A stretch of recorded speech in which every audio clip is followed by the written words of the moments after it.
analyze 2024 paper 1. Okay. So what you're going to do, you need not to write anything. We have the complete solution of this particular paper. Okay. So we have also done the complete solution that what are the important points you need to write whether you're appearing for the exam next year. So what we are going to this, like today in today's class, we are going to understand that how we can analyze paper ourselves. What are the important points? What are the important topics? And what are the important chapters? Okay. So this analysis we are going to do today. So what we have done, like if you can see, the first step which you need to do whenever you are going to analyze any paper, try to understand that how that particular question is related to already asked previous year question. Okay. So if you analyze this and if you analyze these questions, compare them with the PYQ, then you will find that all the questions are completely relevant from PYQ perspective. Okay. For example, if you see the first question, what makes psychology as a science? We just do the analysis of last 10-year paper. Okay. And nothing beyond that. You just see over here, describe the key assumption on which psychology claims to be a science. And what they're asking this year, what makes psychology a science? Somewhat similar question, just they have changed the language of the question. Okay. In the same way, psychology is a scientific study of behavior. Okay. Same question they're asking in 2017, and the same question they asked in 2024. Okay. So if we do the PYQ, like if you attempt PYQ holistically, comprehensively, I will tell you that how to attempt them. Once we see this, once we go through this, then we get to know that each and every question is completely from the PYQ only. Okay. So PYQ and the limited resources that are very much important for you that we are going to discuss. Let's see some more questions. For example, describe data collection method in psychology with special reference to observation and survey method. Okay, so this is a topic of research method and method of psychology. There we learn about different data collection method. How can we collect data from the large number of people? So definitely we can collect them with the help of survey, with the help of observation, and with the help of survey. Okay, you do online survey, you will collect data. You will observe the behavior of the people, you will collect data. You will do interview, face-to-face interview, structured interview, unstructured interview, you will collect data. Okay, so whenever we are going to read data collection method and the research method, definitely we will read observation method, survey method, and interview method. So this is also be done. Okay, let's move forward. Let's see some more questions. See over here, describe the diversity in the disciplinary thought with special reference to structuralism, functionalism, and behaviorism. Okay, so this was also related to the PYQ. If you see, if you can see over here, 2022 and 2019. Okay, similar question they are asking. Contribution of structuralism and functionalism. Here, structuralism, functionalism, and behaviorism. 22, structuralism and functionalism. They are asking you. Okay, how did structuralism contribute to the development of psychology as a discipline? It was asked in 2019. Similar question. Okay, so again we can see that what is the importance of PYQ. Okay, so that is why from today's class we are going to analyze that why solving PYQ is very important, and what are the steps which we should follow when we solve the PYQ. What are the mistakes we are committing right now? That will also be discussed. Okay, see the assumption of two-way ANOVA with the help of an example illustrate mean and interaction effect. ANOVA, two-way ANOVA, factor analysis. These are the favorite questions of UPSC. Same question ANOVA they have asked in 2019. 2022, same question. State the assumption and merits of two-way ANOVA. Okay, so here we can see that we can solve paper completely if we just analyze last 10 years PYQ. Okay, so this is why analyzing PYQ is very important. Okay, now if we come upon the second PDF, here what we have done, we have analyzed all the PYQ, we have arranged them chapter wise, so that we get to know that what are the important themes from every chapter. That is very important. Okay, so 2024 analysis we have done. Now what you need to do the same thing for 2023, 22, 21 and last 10 years. Okay, let's say for example in introduction chapter there are 3 questions on this particular chapter, correct? The first one is what makes psychology a science. Second one is describe the diversity in disciplinary thought with special reference to structuralism, functionalism and behaviorism.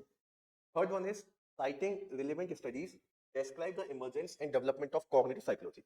Okay, these are the 3 questions from introduction chapter. Now if we want to analyze that what is important from this particular chapter,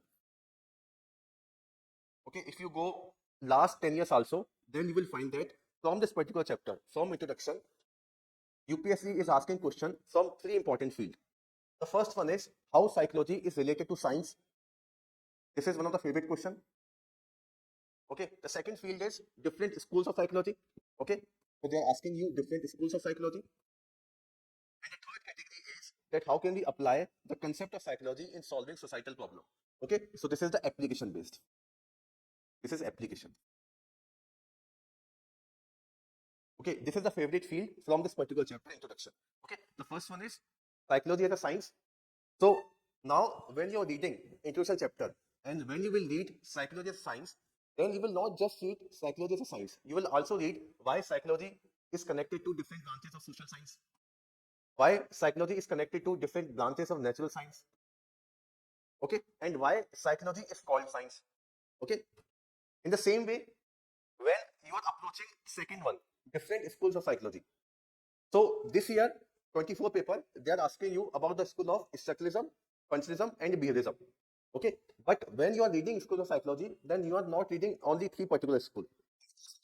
Okay, what we are going to read in this school, in this particular category, we are going to read the school of structuralism, the school of functionalism, the school of behaviorism, the school of gestalt psychology, the school of cognitive psychology, humanistic psychology. These are important schools in the field of psychology. Okay, so it starts from school of structuralism. यहाँ से शुरू होता है, then functionalism, then behaviorism, gestalt, cognitive, humanistic. Okay, psychology become a science after the emergence of school of structuralism. Okay, so psychology has a very long past but a short history. Psychology became a scientific discipline only in 1879. Before that, psychology, no one read psychology as a scientific discipline. Psychology was considered as a branch of philosophy only in the starting. But what happened? 1879, Wilhelm Wundt founded the school of structuralism, and from that particular point, we begin to read psychology as a scientific discipline. Now, definitely, if we are reading psychology as a scientific discipline, so psychology and science will have some relation. Okay अगर psychology को हम scientific तरीके से पढ़ रहे हैं तो दोनों में कुछ ना कुछ रिलेशन होगा, ठीक है। क्या रिलेशन होगा? जैसे दोनों के अंदर क्या होता है, दोनों के अंदर सिस्टमेटिक ऑब्जर्वेशन होते हैं। whenever you are doing any kind of scientific experiment, you observe, systematic observation is done. In the same way, in psychology also, systematic observation is done. Okay, whenever you are doing any experiment in science, then you are collecting evidences. Okay? Empirical evidences are collected. In the same field, in psychology also, empirical evidences are collected. Okay, so S or E. S stands for systematic observation, E stands for empirical evidences. Okay, third one is, let's take an example. So Newton's law, it is in the science. Now we can apply Newton's law everywhere. It is not like that Newton's law will apply in some place, not in other. All the three laws can be applied anywhere. So it has a replicability. In the same way, the experiment of psychology can also be replicable. For example, there is one experiment, Bobo doll experiment, okay, which talks about social learning. So we can apply this principle in IT and mass media. That whenever a kid watch television, watch aggressive media, then they also learn aggressive behavior. So this is how we are replicating the particular experiment. So psychology and science both have replicability. Okay, so systematic observation, empirical evidences, and replicability. In the same way, both have predictability also. Okay, on the basis of certain principles of science and on the basis of certain principles of psychology, we can also predict behavior of the individuals. Okay, so if we are giving someone reinforcement, if we are giving someone punishment, then we can expect some behavior. Okay, if a parent is punishing a child, so a parent will expect certain behavior from the child. So predictability is also there. Okay, in the same way, both science and both psychology, experiment in psychology and experiment in science, they both are free from any kind of biases. There is no biases in any experiment of science and in any experiment of psychology. Means the principle of objectivity is also there. Okay, so in this way you can also remember. Okay, systematic observation, empirical evidences, okay, replicability, predictability, and O stands for objectivity, and also C, you can also add one more C, controlled observation, control setting. Experiment of science is also conducted under a control setting. Experiment of psychology also conducted in a closed setting, control setting. You can manipulate the variables, okay, you can manipulate the independent variable, and you can also see the effect on dependent variable. Okay, so this is also controlled observation. In the same way, scientific experiment are also done in laboratory. We can also control behavior over there also. Okay, so in this way, these principles are similar in psychology also and in science also. Therefore, we begin to say that psychology is a scientific discipline. We are reading psychology as a science, correct? Okay, now psychology emerged as a scientific discipline. Different people will come and will read psychology as a science. Who are the people who will come? Wilhelm Wundt will come in the school of structuralism. Okay, William James will come in the school of behaviorism. Sorry, in the school of functionalism. Okay, Pavlov, Skinner, these people will come in the school of behaviorism. Max Wertheimer, Kurt Kofka, these are the people who will come in the school of Gestalt. Okay, in cognitive also, Neisser will come. Okay, David Miller will come in the school of cognitive. Humanistic, Maslow will come, Carl Rogers will come. These are important names. Okay, finish. These are the important school, and this is why we are calling psychology as a science. Now, if you see that in this particular question,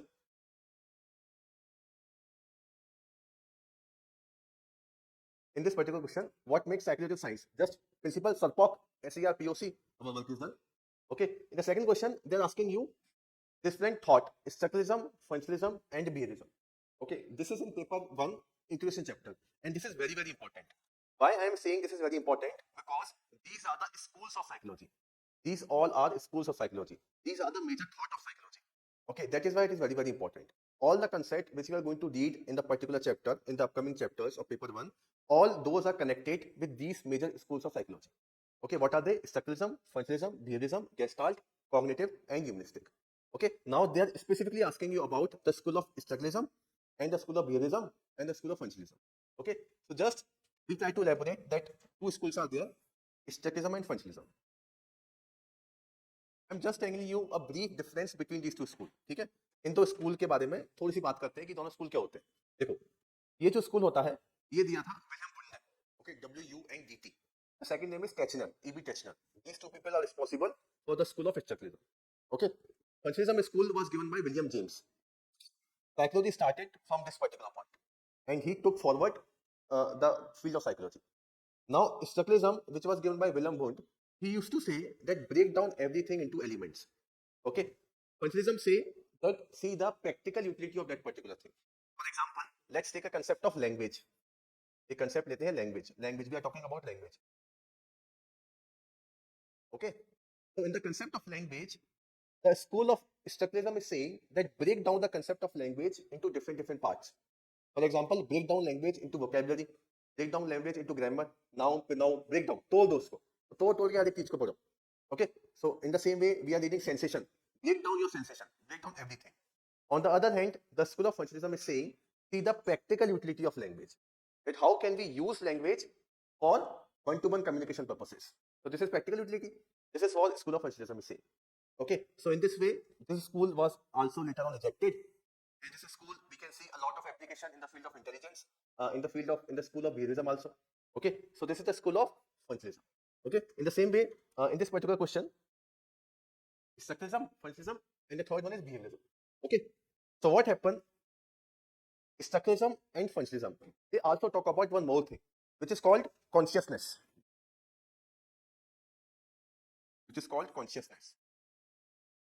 Okay, or we can say mind, body. Mind, body, behavior, this kind of thing. They focus upon this particular thing. Structuralism also, functionalism also. But on the other hand, the third school will come, which is known as behaviorism. Behaviorism rejected the concept of consciousness. Why? Because behaviorism only study those things which can be observed, which can be measured. Now, can we measure consciousness? Can we measure consciousness? No, we cannot measure consciousness with the help of any kind of instrument. But we can measure behavior. We can observe the behavior. Consciousness cannot be measured at that particular time. So therefore, behaviorism said that we will not study consciousness, we will study only behavior. Okay, so this was a difference between behaviorism and functionalism and structuralism. Okay, so behaviorism का focus क्या था कि हमें सिर्फ और सिर्फ behavior के बारे में पढ़ना है. Or the better term is behaviorism focuses only upon S and R, stimulus and response. Stimulus and response. Okay, so he rejected the concept of mind. He rejected the concept of consciousness. So before people, they were talking about mind and body. That mind and body both works together. Like both are doing something in our body. Mind also, body also. But behaviorism rejected the concept of mind. He accepted only the concept of body, only the concept of behavior, which is more specifically called as S and R, stimulus and response. This was the school of behaviorism. Okay, and the major proponents of this school, Ivan Pavlov, okay, BRP scanner, which we also read in learning chapter. तो हम learning chapter में भी पढ़ते हैं. ठीक है, तो यहाँ से तीन स्कूल आ गए हमारे, structuralism, behaviorism and functionalism and behaviorism. Now behaviorism is focusing only upon S and R. What is NSR? Stimulus and response. Okay, stimulus is everything which is present in the environment, and because of which we are giving any kind of response. Okay, so this is S and R. We are giving punishment to the child, so child is behaving good. So punishment is a stimulus which we are giving, and response is coming in his behavior. So this is S and R, stimulus and response. Now after this, the fourth school will come, which is known as cognitive. Now cognitive will say, no, S and R is not sufficient. Stimulus and response is not sufficient. Between stimulus and response, there has to be some mental ability. Mental component must be there between S and R. S और are अकेले से काम नहीं चलेगा, S और are के बीच में कुछ मेंटल एलिमेंट भी होना बहुत जरूरी है, and that is how cognitive psychology emerges. Now what happens, we are talking about a time period of 1950 and 1960. Okay, हम बात करते हैं 1950 और 1960 की. अब इस टाइम पे क्या होता है ना, at this particular time computers were also there in the market. Okay, तो what happened, researcher begin to study human mind as computers. What happened in the computer, we get some input, processing is there and output is there. Okay. So human mind will also begin to be studied in the same way, in the same prototype, right? We will encode something, processing something, and that will decode something. Okay, we can also retrieve that particular information. So therefore cognitive psychology will say that S और R के बीच में कुछ ना कुछ mental element भी होता है, कुछ ना कुछ mental activity भी होती है, उसके बिना काम नहीं चल पाएगा. ठीक है, so from here cognitive psychology emerges, and you can see important chapters of cognitive psychology in our syllabus also, like memory same thing. Okay, encoding, storage and retrieval. In the same way computers also work, computers भी ऐसे काम करते हैं. इस पे question भी आ चुका है एक, है ना. तो अब क्या होगा, जब आप इस तरीके से इसको पढ़ोगे, when you are going to read in such holistic way, then every question you can tackle. Okay, you can also tackle this particular question, psychology as a science. You can also tackle thoughts, structuralism, functionalism and behaviorism. You can also mention emergence and development of cognitive psychology. कैसे हुआ इसका emergence, पहले behaviorism था, then behaviorism के लिए एक critic निकल के आया कि S and R is not sufficient. Between S and R there has to be something, there must be something, some cognitive functioning should be there, and that is how cognitive psychology emerges. Okay, and the important people are Neisser, that is given in the notes, so do not worry about that, just understand the concept right now. ठीक है, तो नीसर है एक, हमारे Miller है, उन्होंने क्या बोला था कि Miller magical number that we can only remember up to 7 +- 2 element, that is also there in memory chapter.